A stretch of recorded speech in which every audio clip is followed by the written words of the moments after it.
Hello, students, how are you all?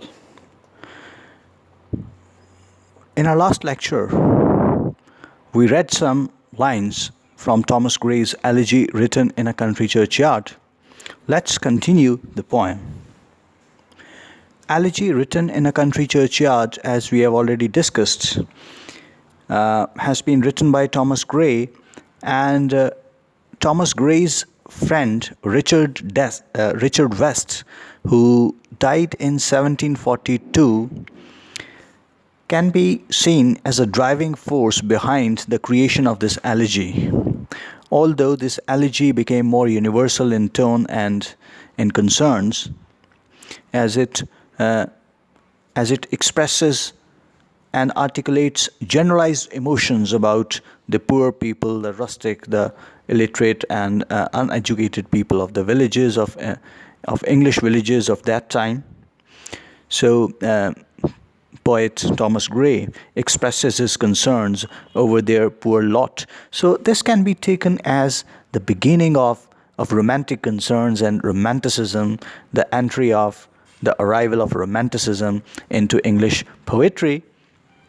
Naturally, because this period to which Thomas Gray belonged is called the pre-romantic period, when poets like William Cowper, James Thomson, William Collins, Thomas Gray, and at a later stage, William Blake, they started expressing their concerns about the subaltern classes, about the poor people, about the downtrodden, and the rustic, the villagers, and the rural setting, rural background, rural atmosphere, about agricultural laborers, and the description of nature in a very it started reflecting in their poetry. So this is pre-romantic period to which Thomas Gray belonged. Full many a gem of purest ray serene, the dark unfathomed caves of the ocean bare. Full many a flower is born to blush unseen and waste its sweetness on the desert air. Some village Hampden that with dauntless breast the little tyrant of his fields withstood, some mute inglorious Milton here may rest, some Cromwell guiltless of his country's blood.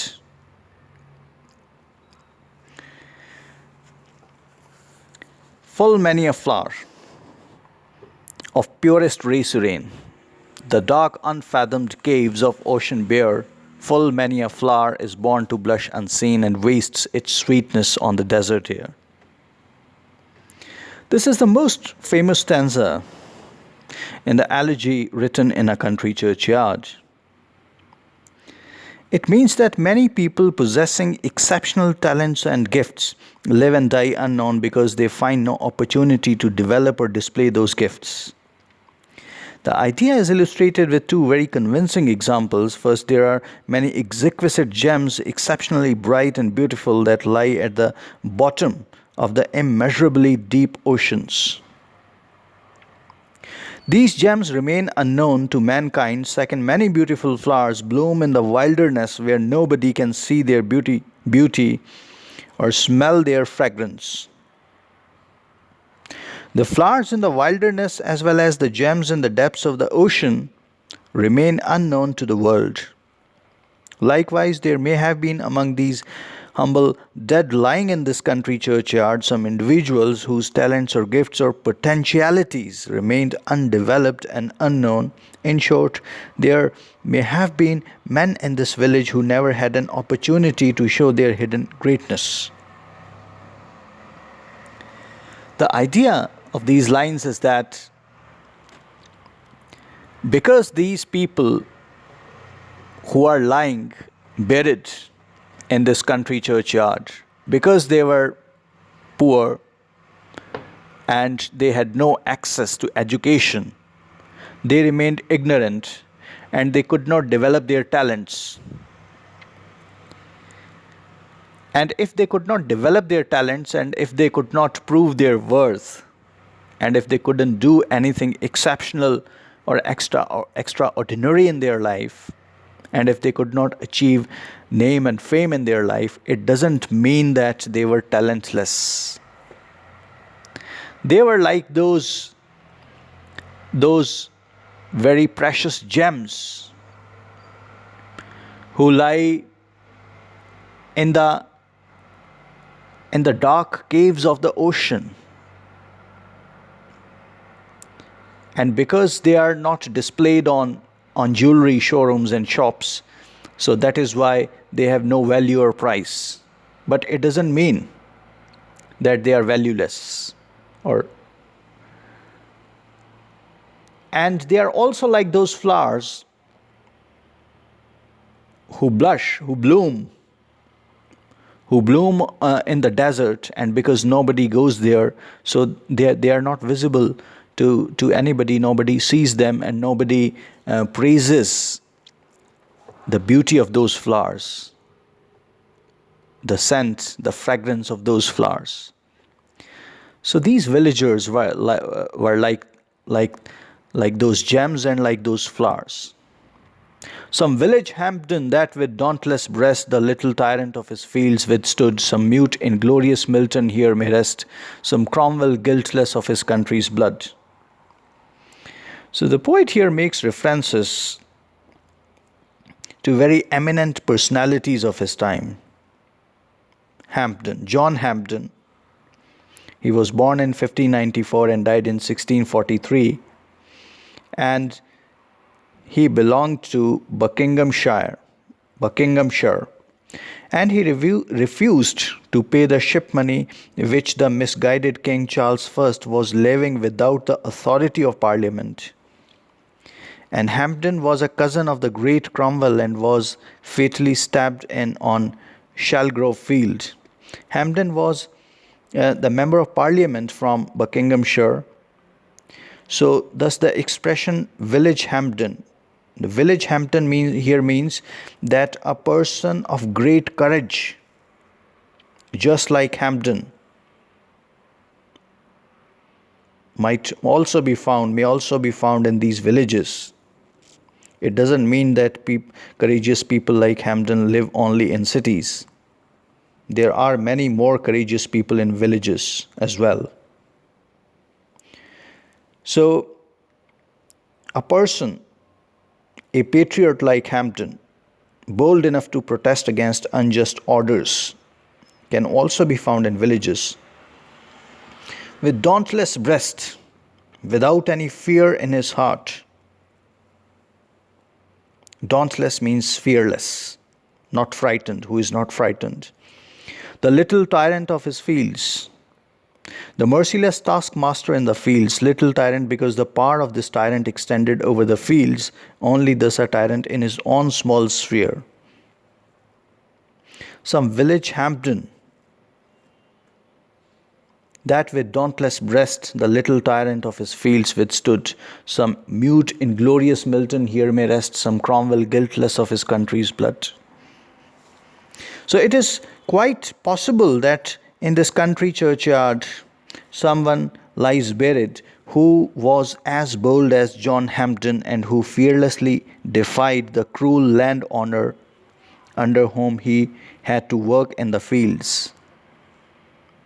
Inglorious, unknown, obscure, whom nobody knows, without having been able to win glory or fame. Some mute, inglorious Milton here may rest. It is quite possible that in this country churchyard there lies one who possessed as high a poetic gift as John Milton, but whose poetic gift found no opportunity to show itself. Thus the gift of that man remained unknown and found no expression or utterance.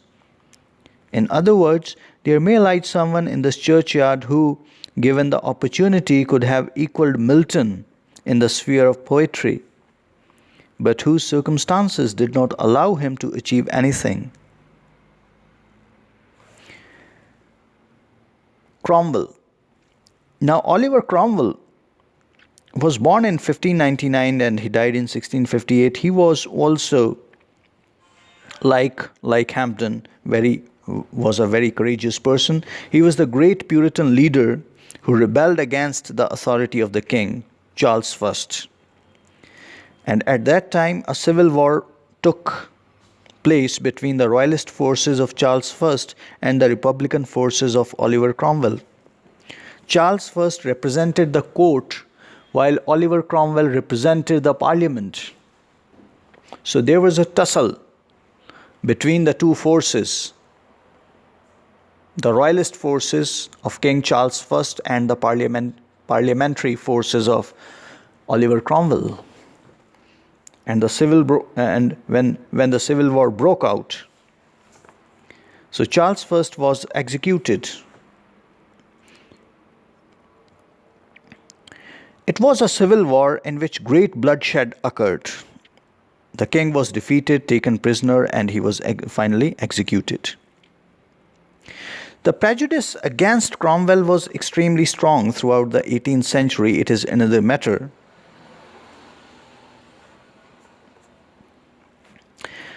But the idea of these lines here is that the poet imagines that among the humble people who lie buried in the country churchyard, there might be some who, given the opportunity, could have achieved name and fame. There might, for instance, be among them one who had the courage and boldness of John Hampden. John Hampden had defied the king by refusing in 1636 to pay the ship money which had unjustly been imposed. There might be among the dead someone who boldly defied a cruel taskmaster in the fields and who, under more favorable circumstances, might shot into national importance by virtue of his courage and patriotism. Or there might be someone among the dead who had the exceptional poetic gift of Milton, but whose gifts found no expression or utterance because of adverse circumstances, and who therefore remained unknown to mankind. Or there might be someone who could have excelled Cromwell in power and ambition, but who was prevented by circumstances from causing a civil war and bloodshed in his country, as Cromwell did by fighting against Charles I.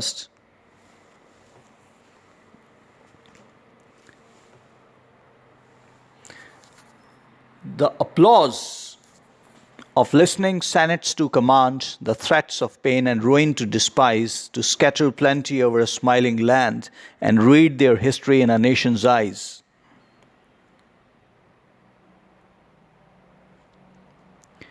Their lot forbade nor circumscribed alone their growing virtues, but their crimes confined, forbade to wade through slaughter to a throne, and shut the gates of mercy on mankind.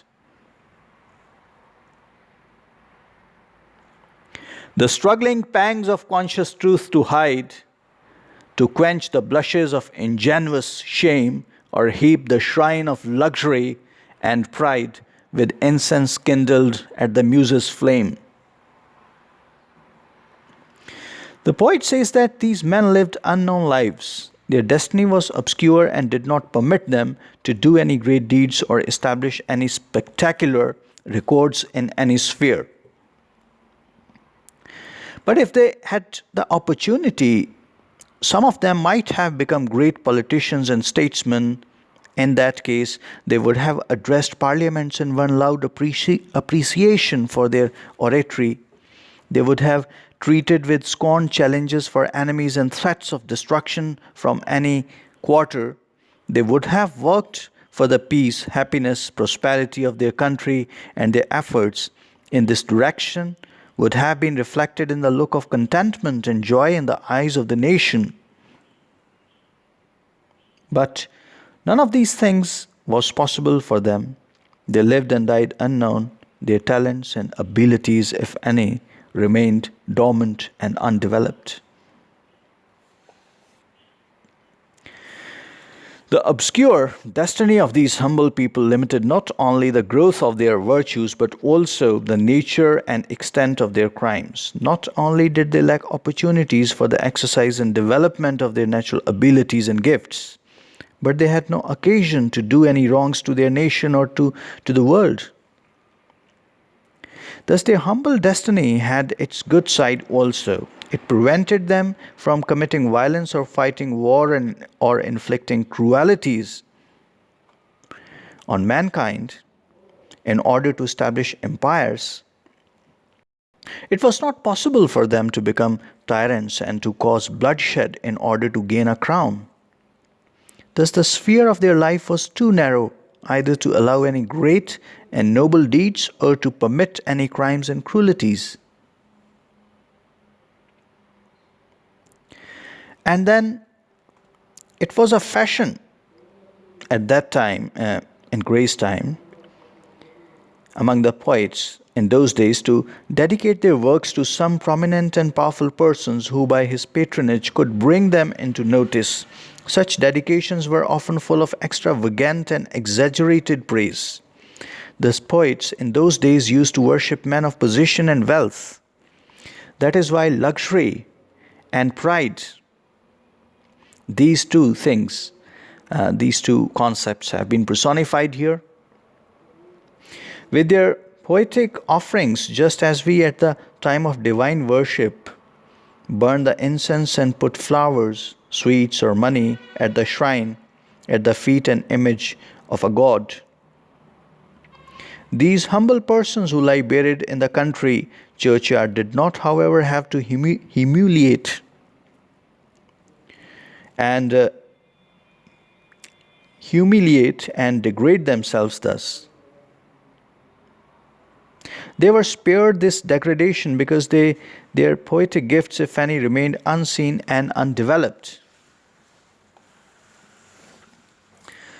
So I think it's enough for today, and we will discuss the rest of the poem in our next lecture. Thank you for listening.